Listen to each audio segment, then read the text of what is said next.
नमस्कार दोस्तों, आपका हमारे YouTube चैनल एग्जाम स्टूडियो में स्वागत है। आज हम लोग एक बार फिर यहाँ डिस्कशन के लिए आरओ की या समीक्षा अधिकारी की तैयारी के लिए उपस्थित हुए हैं और हम सभी लोग बहुत अच्छे अच्छे क्वेश्चनों को आपको सामने लेकर रखेंगे। आप भी उसका जवाब दीजिएगा और डिस्कशन इसी तरह से जारी रहेगा। चलिए, तो आइए हम पहला क्वेश्चन आपके बीच में रखते हैं। ये अर्थव्यवस्था का क्वेश्चन है। काफी पूछा जाता है कि निम्नलिखित में से मुद्रा की पूर्ति कौन निर्धारित करता है। फिर से क्वेश्चन सुन लीजिए एक बार। निम्नलिखित में से मुद्रा की पूर्ति कौन निर्धारित करता है। पहला आपका ऑप्शन है केंद्रीय बैंक, दूसरा है सरकार, तीसरा है वाणिज्यिक बैंक, चौथा है वित्त मंत्री। बताइए इसका क्या आंसर होगा। देखिए, देखा जाए तो मुद्रा का निर्धारण केंद्रीय बैंक ही करेगा। हाँ, तो ये सही बता रहे हैं, जवाब सही है। केंद्रीय बैंक आरबीआई ही करता है इसका। जो भारत का केंद्रीय बैंक आरबीआई है, जिस देश का जो भी केंद्रीय बैंक होगा वहां पे मुद्रा की पूर्ति वही निर्धारित करता है। चलिए आकाश जी, अगले क्वेश्चन की तरफ हम लोग बढ़ते हैं। चलिए आइए दोस्तों, हम लोग देख लेते हैं नेक्स्ट क्वेश्चन। हमारा क्वेश्चन है कि मोहनदास करमचंद गांधी जी का जन्म कब हुआ था। मोहनदास करमचंद गांधी जी का जन्म कब हुआ था। आपके पास चार ऑप्शन है। ऑप्शन नंबर 1 2 अक्टूबर 1869, ऑप्शन नंबर बी 4 अक्टूबर 1889, ऑप्शन नंबर सी 4 अक्टूबर 1885, ऑप्शन नंबर 3 2 अक्टूबर 1769। जवाब दीजिएगा दोस्तों। इसका आंसर 2 अक्टूबर 1869 होगा, क्योंकि हाँ, मोहनदास करमचंद गांधी मतलब गांधी जी की बात हो रही है। गांधी जी पे बहुत सारे सवाल पूछे जा रहे हैं। अभी पेट में ही एक अजीबोगरीब सवाल आया था गांधी जी की लंगोट को लेकर। तो ऐसे बहुत गांधी सारे जी की लंगोट कब पहनना शुरू किए थे। गांधी जी ने लंगोट पहनना कब शुरू किया था।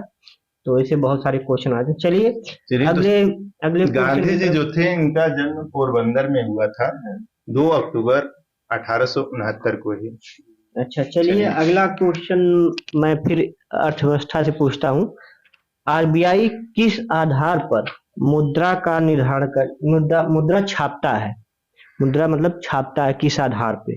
पहला है एमआरएस मतलब मिनिमम रिजर्व सिस्टम, दूसरा है पीआरएस मतलब प्रोपोर्शनल रिजर्व सिस्टम, तीसरा है दोनों, और चौथा है इनमें से कोई नहीं। फिर से एक बार मैं दोहरा देता हूँ क्वेश्चन।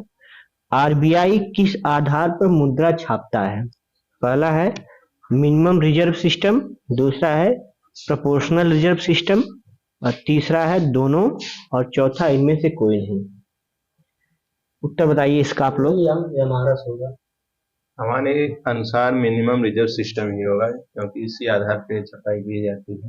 सही है दोस्तों। मिनिमम रिजर्व सिस्टम जो है 1956 में भारत सरकार के द्वारा लाया गया था। तो उसके बाद इसमें क्या है कि दो आधार होते हैं। मिनिमम रिजर्व सिस्टम में दो चीजें होती हैं, एक गोल्ड होता है, एक फॉरेन फॉरेन रिजर्व सिक्योरिटी। उसमें सिक्योरिटी और फॉरेन रिजर्व, और उसमें दोनों में आप अंतर समझिएगा। फॉरेन एक्सचेंज जो रिजर्व है उसमें और फॉरेन सिक्योरिटी में अंतर होता है। फॉरेन सिक्योरिटी जो आरबीआई उसके आधार पर मुद्रा छापती है। इसके कुल 85,000 रुपए मतलब आरबीआई अपने पास रखता है, और कैश के रूप में 115,000 करोड़ रुपए रखता है।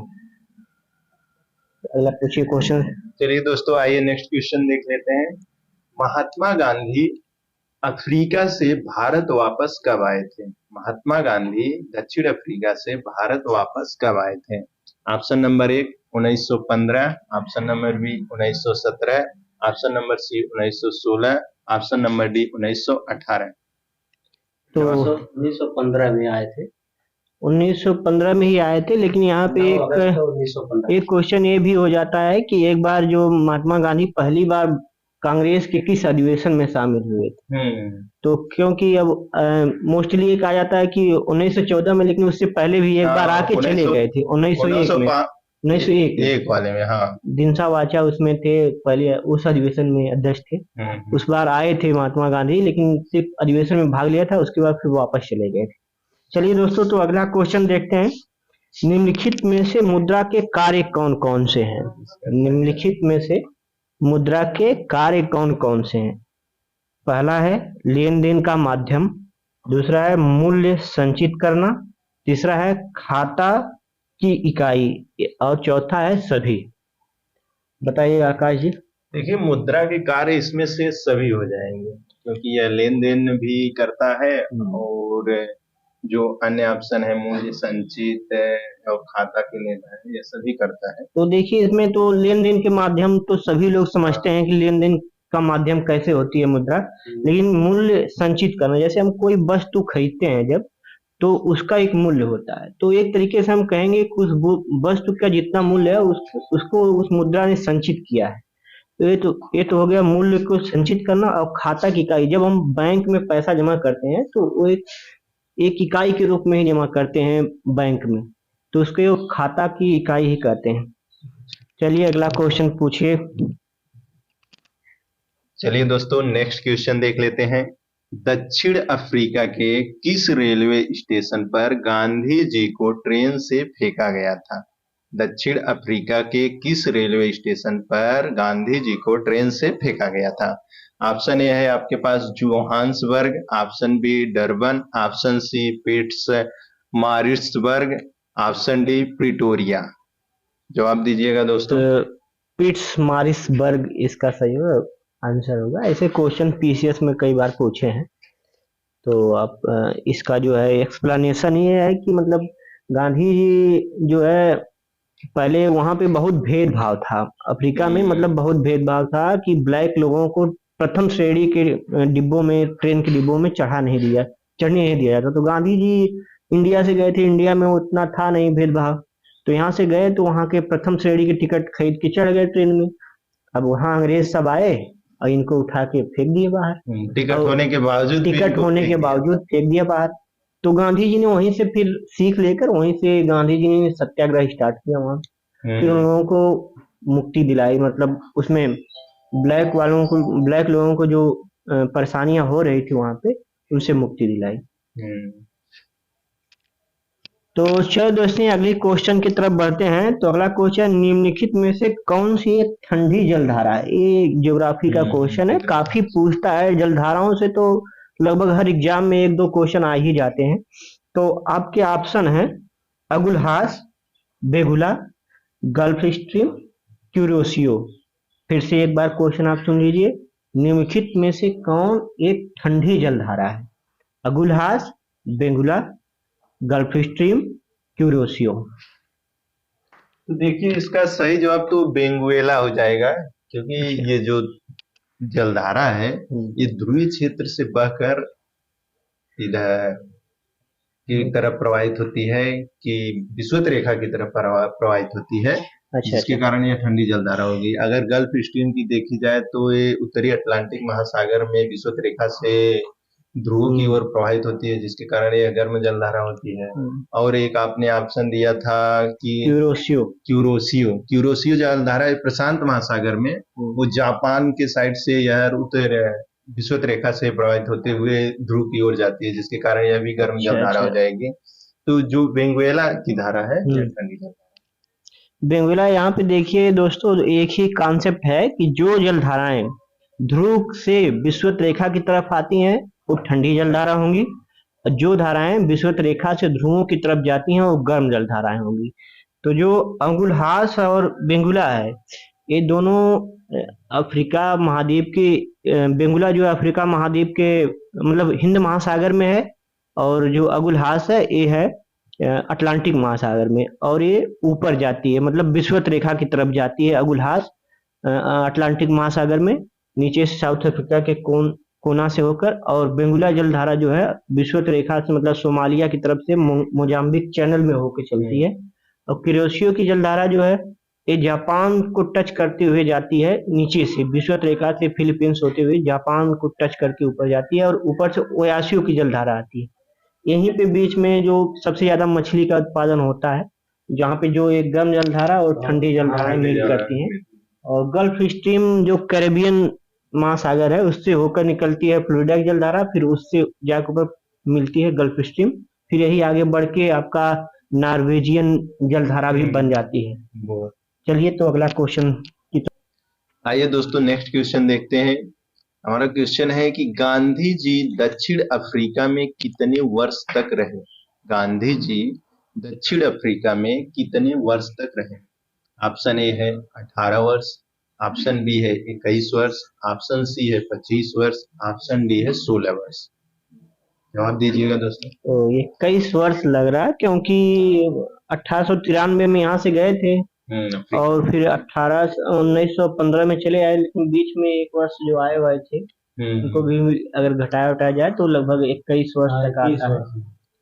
हाँ तो देखिए दोस्तों, तो 1893 में गांधी जी ने दक्षिण अफ्रीका गए थे और 9 जनवरी 1915 को भारत आए थे, और उसमें बीच में आए थे 1901 में, तो उसे नहीं लिया जाता है। तो देखा जाए तो 9 जनवरी 1915 को जब आए थे गांधी जी, तो उसी डेट को भारतीय प्रवासी दिवस के रूप में भारत में मनाया जाता है। तो जो गए थे ये दक्षिण अफ्रीका, तो वो एक व्यापारी दादा अब्दुल्लाह का मुकदमा लड़ने के लिए दक्षिण अफ्रीका गए थे। चलिए दोस्तों अगला क्वेश्चन की तरफ हम बढ़ते हैं। माओरी जनजाति किस देश में है, मतलब किस देश में रहती है? माओरी जनजाति किस देश में रहती है? South Africa, New Zealand, USA, Brazil. फिर से क्वेश्चन देख लीजिए, माओरी जनजाति किस देश में रहती है? South Africa, New Zealand, Brazil, USA. New Zealand इसका होगा। न्यूजीलैंड आपका काजी? हाँ न्यूजीलैंड ही है। माओरी जनजाति ये बहुत फेमस जनजाति है, जो क्वेश्चन कई बार पूछा जाता है ये क्वेश्चन। और जनजातियों से तो अक्सर क्वेश्चन, जैसे अब एक माओरी अपने इंडिया की भी बहुत सारी बद्दू थार जनजाति, फिर भील, कोल, ये सब जनजातियां हैं जो रहती हैं भारत में भी पाई जाती हैं। और जो यहाँ पे 4 ऑप्शन मैंने दिया है, तो इसमें साउथ अफ्रीका में देखेंगे ऊपर तो कालाहारी मरुस्थल बुशमैन पाई जाती है। फिर ब्राजील में आप देखेंगे बोरा जनजाति पाई जाएगी। न्यूजीलैंड में माओरी है, ब्राजील में पाई जाती है। एक बोडो जनजाति वो भी असम में पाई जाती है। हाँ। और उसके बाद फिर आप माया जनजाति है, जो कि यूएसए के नीचे मैक्सिको जो है, मैक्सिको वहाँ की एक सिविलाइजेशन, बहुत पुरानी सिविलाइजेशन, आपको जब वर्ल्ड हिस्ट्री पढ़ेंगे तो उसमें एक सिविलाइजेशन माया सिविलाइजेशन आती है, इक्का सिविलाइजेशन। तो वहाँ पे माया जनजाति मिलती है, मतलब रहती है। तो अगले क्वेश्चन की तरफ हम बढ़ते हैं। काजी अगला क्वेश्चन देखिए। चलिए दोस्तों अगला क्वेश्चन हम लोग देखते हैं। हमारा अगला क्वेश्चन है कि महात्मा गांधी की राजनीतिक गुरु कौन थे? महात्मा गांधी के राजनीतिक गुरु कौन थे? Option A CR Das, option B Dadabhai Naoroji, option C Bal Gangadhar Tilak, option D Gopal Krishna Gokhale. तो देखिए दोस्तों जवाब दीजिए। गोपाल कृष्ण गोखले थे इनके जो राजनीतिक गुरु हैं, गोपाल कृष्ण गोखले थे। तो इसमें जो आपने ऑप्शन दिया CR दास का, वो जो है सुभाष चंद्र बोस की राजनीतिक गुरु थे। उन्होंने एक पार्टी बनाई थी मोतीलाल नेहरू जी के साथ मिलकर, स्वराज पार्टी का गठन भी किया था 1923 ईस्वी में। और उसके बाद फिर एक ऑप्शन थे तिलक जी के बारे में हम 2 चीज बहुत मुख्य है। एक, इन्होंने केसरी और मराठा पत्रिकाओं का संचालन किया था।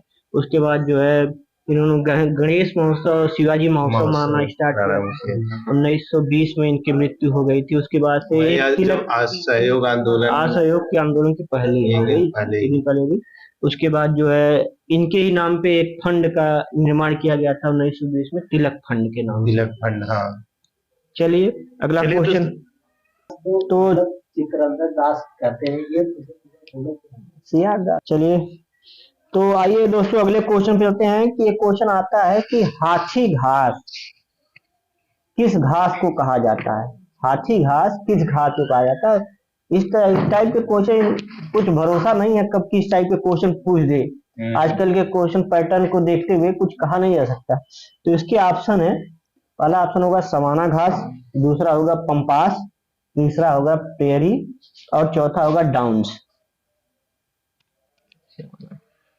देखिए, हाथी घास सवाना घास के मैदान को कहा जाता है। अच्छा अच्छा। तो देखिए दोस्तों, इसमें मैंने ऑप्शन इसीलिए इस तरह की बनाया कि आपको जो घास के जो चैप्टर्स हैं इसमें मोस्टली आपको घास जो है सारी घासें पता चल जाए कौन कहाँ पे है।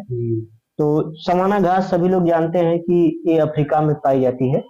और उसके बाद एक पंपास है, अर्जेंटीना। अर्जेंटीना में पाई जाती है। एक शीतोष्ण घास है, इसमें ये भी ध्यान देना जरूरी है कौन शीतोष्ण है कौन उष्णकटिबंधीय है। तो जो सवाना है वो उष्णकटिबंधीय घास क्षेत्र है, जबकि पंपास जो शीतोष्ण है। उसके बाद प्रेरी है, प्रेरी भी यूएसए में पाई जाती है, यूएसए और कनाडा के बॉर्डर में, मतलब सुपीरियर लेक के आसपास के जो क्षेत्र हैं उसमें सेंट्रल मैदान जिसको कहा जाता है अमेरिका में, उस वहां पर प्रेरी पाई जाती है। ये भी एक शीतोष्ण घास का मैदान है। उसके बाद डाउन्स, डाउन्स ऑस्ट्रेलिया में पाई जाती है, ये भी एक शीतोष्ण घास का मैदान है। उसके बाद एक घास बच जाती है बेल्ट, बेल्ट जो साउथ अफ्रीका में पाई जाती है। तो अगले क्वेश्चन की तरफ बढ़ते हैं। आकाश जी अगला क्वेश्चन बताइए। चलिए दोस्तों, नेक्स्ट क्वेश्चन हम लोग देख लेते हैं कि महात्मा गांधी ने भारत में अपना पहला सत्याग्रह कब किया था। महात्मा गांधी ने अपना भारत में पहला सत्याग्रह कहाँ से किया था। सही। तो ऑप्शन ए है अहमदाबाद, ऑप्शन बी है बारदोली, ऑप्शन सी है चंपारण, ऑप्शन डी है वैयक्तिका। तो इसका तो चंपारण सही होगा।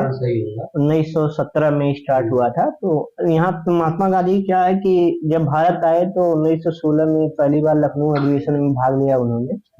उसके बाद वहीं पे उनके राजनीतिक गुरु से उनकी मुलाकात हुई। चित्तरंजन दास से हुई थी। चित्तरंजन दास नहीं, गोपाल कृष्ण गोखले से। गोपाल कृष्ण गोखले जी से उनकी मुलाकात हुई तो उन्होंने पहली बार कहा कि आप अगर इंडिया को आपको जानना है तो पहले आप इंडिया का भ्रमण कीजिए। तो उन्होंने इंडिया का भ्रमण किया तो उन्हें राजकुमार, एक बिहार के नेता थे, कांग्रेस के नेता थे, उन्होंने बताया कि जो है बिहार में ऐसी ऐसी तीन कठिया की समस्या है। तो उन्होंने वहां पे गए गांधी जी, और वहां पे किसानों से मुलाकात की और वहां पे उनको समस्याओं को सुनकर उसके बाद जब सरकार से बात की तो सरकार उस मुद्दे पर, तो उन्होंने जो है वहां पे जो है समस्याओं, किसानों की समस्याओं को सुना। तो जब सरकार के सामने उन्होंने रखा समस्याओं को तो सरकार उस पर राजी नहीं हुई थी, क्योंकि जो वहां के जमींदार थे मोस्टली जो थे वो थे मतलब अंग्रेज थे, नील की खेती करते थे, तो इस वजह से समस्याएं आ रही थी। तो गांधी जी ने वहां पे सत्याग्रह स्टार्ट किया चंपारण। उसके बाद फिर अहमदाबाद का है, उसके बाद फिर अहमदाबाद, उसके बाद फिर एक और था 1918 में। हाँ, एक और था उसके बाद उनका चंपारण, अहमदाबाद और एक था सत्याग्रह। 3 सत्याग्रह था ना, एक चंपारण, खेड़ा सत्याग्रह था।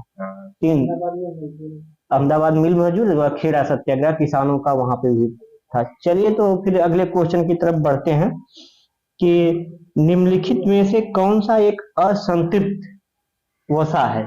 ये क्वेश्चन साइंस से है। निम्नलिखित में से कौन एक असंतृप्त वसा है। पहला ऑप्शन है सोयाबीन का तेल, दूसरा ऑप्शन है नारियल का तेल, तीसरा है वनस्पति घी, चौथा है देसी घी। बताइए आप लोग। देखिए इसका तो असंतृप्त वसा, असंतृप्त वसा वनस्पति घी नहीं, यहाँ पे आप गलत है। जैसे वसा क्या है, वसा एक लिपिड है। लिपिड इसके 3 भाग होते हैं, 3 भाग, एक असंतृप्त होता है, एक संतृप्त होता है, एक ट्रांसफैट बोला जाता है। तो असंतृप्त में आपका जो सोयाबीन का ऑयल आ जाएगा, उसके बाद जो संतृप्त है उसमें नारियल का तेल आ जाएगा, और नारियल का तेल, क्रीम, इस तरीके की चीजें आ जाएंगी। और जो ट्रांस फैट है उसमें आपका आ जाता है वनस्पति घी, और क्रीम हो गई या फिर ये सब भी इसी में आती हैं, असंतृप्त वसा में ही आती है। क्रीम हो गया आपका, उसके बाद फिर देसी घी है हो गया, उसके बाद फिर आपका हो गया ऐसे ऐसी बहुत सारी चीजें जो फैट में मोस्टली के असंतृप्त में ही आते हैं, जो हम खाते हैं मोस्टली आती है। चलिए तो अगला क्वेश्चन की तरफ बढ़ते हैं। चलिए दोस्तों, नेक्स्ट क्वेश्चन की तरफ बढ़ते हैं। हमारा नेक्स्ट क्वेश्चन है, गांधी जी को वन मैन बाउंड्री फोर्स कहकर किसने पुकारा। गांधी जी को वन बाउंड्री फोर्स कहकर किसने बताया? ऑप्शन ए है माउंटबेटन, ऑप्शन बी है विंस्टन चर्चिल, ऑप्शन सी है इटली, ऑप्शन डी है साइमन। तो माउंटबेटन ने कहा था, माउंटबेटन जी ने कहा था गांधी जी को मन मन मारने, क्योंकि उन्होंने कहा था कि अगर गांधी जी वो काम कर सकते हैं जो 50,000 सैनिक नहीं कर सकते हैं, इसलिए गांधी जी को उन्होंने कहा था कि वन मैन आर्मी। और गांधी जी को कुछ और उपाधियां मिली हैं, जैसे महात्मा की उपाधि रविन्द्रनाथ टैगोर जी ने दिया, राष्ट्रपिता की उपाधि सुभाष चंद्र बोस जी ने कहा था। चर्चिल का तो यहाँ कोई वो ही नहीं है। चर्चिल ने महात्मा गांधी को अर्धनग्न फकीर करके पुकारा था जब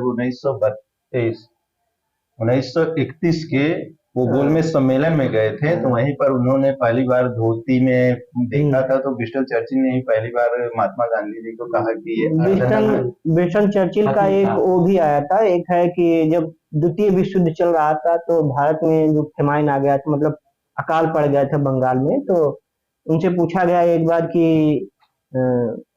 इतने लोग मर रहे हैं, आप भारत में इतने लोग मर रहे हैं और आप जो वहां से सारे अनाज ले आके यहाँ के जो विश्व युद्ध में जो आपके जो सैनिक लगे हैं उनके भोजन की आपूर्ति करा रहे हैं, तो इसके लिए कौन जिम्मेदार है? तो उन्होंने कहा था कि इतने लोग मर रहे हैं तो गांधी जी नहीं मरे। तो चर्चिल ने कहा था कि अगर इतने ही लोग मर रहे हैं इंडिया में तो गांधी अभी क्यों नहीं मरा? तो एक बहुत बड़ा कमेंट था। चर्चिल वैसे तो बहुत बढ़िया जो वहाँ के जो नेता थे, क्योंकि विश्व युद्ध में बहुत ही अपनी वीरता और निर्भीकता की वजह से जाने जाते हैं। इसी वजह से जो विश्व युद्ध जो ये देश है अमेरिका और इंग्लैंड जीता, लेकिन इसी वजह से इनकी काफी आलोचना भी की जाती है कि उन्होंने गांधी जी की मृत्यु की कामना की थी। चलिए तो अगला क्वेश्चन की तरफ बढ़ते हैं। अगला क्वेश्चन है कि निम्न में से कौन सी एक गर्म स्थानीय पवन है? निम्न में से कौन सी एक गर्म स्थानीय पवन है? पहला ऑप्शन है ब्रिक फिल्डर, दूसरा है बोरा, तीसरा है ब्लिजार्ड और चौथा है बुरान। फिर से ऑप्शन सुन लीजिए, ब्रिक फिल्डर फर्स्ट ऑप्शन है, दूसरा बुरान है, तीसरा ब्लिजार्ड है, चौथा बुरान है। इसका सही ऑप्शन देखा जाए दोस्तों ब्रिक फिल्डर हो जाएगा। ब्रिक फिल्डर सही है। ब्रिक फिल्डर ऑस्ट्रेलिया में है, गर्म हवा चलती है जो नीचे से ऊपर आती है। और उसके बाद जो है बोरा है जो ये इटली में है, इटली में मतलब ऊपर से नीचे आती है, तो एक ठंडी हवा है ऊपर से, मतलब ये उत्तरी ध्रुव से होते हुए इटली की तरफ आती है तो ये ठंडी हवा हो जाएगी। और ब्लिजार्ड जो कनाडा में चलती है, उत्तरी ध्रुव से आती है नीचे की तरफ अमेरिका में। इसी की वजह से कभी कभी जो एक स्नो बहुत तेजी से स्नो पूरा सब कुछ जमा देता है वहां पे, ये घटना होता है। बुरान जो है, बुरान तो हो गया, फिर बोरा, बोरा भी वहीं पे है, वहीं पे चलती है, यूरोप की ही मुख्यतः है। नहीं, बुरान जो है ये वहां की है, रसिया की है, रसिया की जो साइबेरिया क्षेत्र है वहां पे चलती है, मतलब बेरिंग सी के पास से ही आती है, इधर रसिया में आती है। चलिए अगला क्वेश्चन की तरफ बढ़ते हैं। चलिए दोस्तों हम लोग अपना नेक्स्ट क्वेश्चन देख लेते हैं। हमारा नेक्स्ट क्वेश्चन है, निम्नलिखित में से किस कारागार को गांधी जी ने मंदिर का नाम दिया था? निम्नलिखित में से किस कारागार को गांधी जी ने मंदिर का नाम दिया था? ऑप्शन ए है नैनी जेल, ऑप्शन बी है यरवदा जेल, ऑप्शन सी है सेल्यूलर जेल, ऑप्शन डी है आगा खां पैलेस। यरवदा जेल है। 1930 में जो है गांधी जी को यरवदा जेल में जब सभी ने आज्ञा चलाए थे उन्होंने, तो उसके बाद उनको पकड़ के उसी में बंद कर दिया गया था, तो उन्होंने उसको मंदिर कहा था। लेकिन और ऑप्शन जो है आगा खां पैलेस में जो है उनको 1942 के असहयोग मतलब भारत छोड़ो आंदोलन में उनको बंद किया गया था। और जो नैनी जेल है उसमें राजेंद्र लहड़ी जी को बंद किया गया था। और सेंट जो पोर्ट ब्लेयर है ये अंडमान निकोबार में है, अंडमान वीर सावरकर को इसमें रखा गया था, सजा हुई थी, तो उनको 6 साल तक इस जेल में रखा गया था। और गांधी जी जो है नमक कानून तोड़ा था, तो सविनय अवज्ञा आंदोलन के में तोड़ा था। दांडी मार्च भी इसी से संबंधित है। और असहयोग आंदोलन में ही गांधी जी ने करो और मरो का नारा दिया था। चलिए तो दोस्तों अगले क्वेश्चन की तरफ बढ़ते हैं। अगला क्वेश्चन है कि निम्नलिखित में से सबसे अधिक खारे पानी की झील कौन सी है? फर्स्ट ऑप्शन है साल्ट लेक, दूसरा असल लेक, तीसरा है चिल्का लेक, चौथा है रेंडियर लेक। इसका सही ऑप्शन हो जाएगा साल्ट लेक। सही है, साल्ट लेक। बताइए, कुछ कह रहे हैं, बताइए बताइए नहीं, बताइए नहीं। बताइए। तो साल्ट लेक हो जाएगा, क्योंकि अगर देखा जाए तो सबसे अधिक खारे पानी की झील जो है वो तो है लेक वान, जो कि तुर्की में है। लेकिन जो ऑप्शन को अगर देखा जाए तो इसमें से जो है उसमें से साल्ट लेक ही साल्ट सबसे लेक। ज्यादा है। अगर 5 क्रमों में देखा जाए, 5 क्रम के अनुसार अगर देखा जाए तो पहले लेक वान आ जाएगी, फिर मृत सागर आ जाएगा, फिर साल्ट लेक आ जाएगी, फिर लेक असल आ जाएगी, तब उसके बाद फिर तो दोस्तों चलिए, अब आज का डिस्कशन यही समाप्त होता है। हमारे चैनल को लाइक करिए, सब्सक्राइब करिए और ज्यादा से ज्यादा लोगों तक पहुंचाइए। धन्यवाद। तो एक बात दोस्तों हम भूल गए कि ये जो सारे क्वेश्चंस हैं ये लगभग पीसीएस की लेवल के हैं, तो इसके ज्यादा चांस है कि ARO में पूछे जाएं ऐसे क्वेश्चंस। ऐसे ही क्वेश्चंस आते हैं ARO में, कुछ लेवल और बढ़ाया जाएगा, अभी तो शुरुआत है। और आगे आप लोग चैनल को देखते रहिए। धन्यवाद।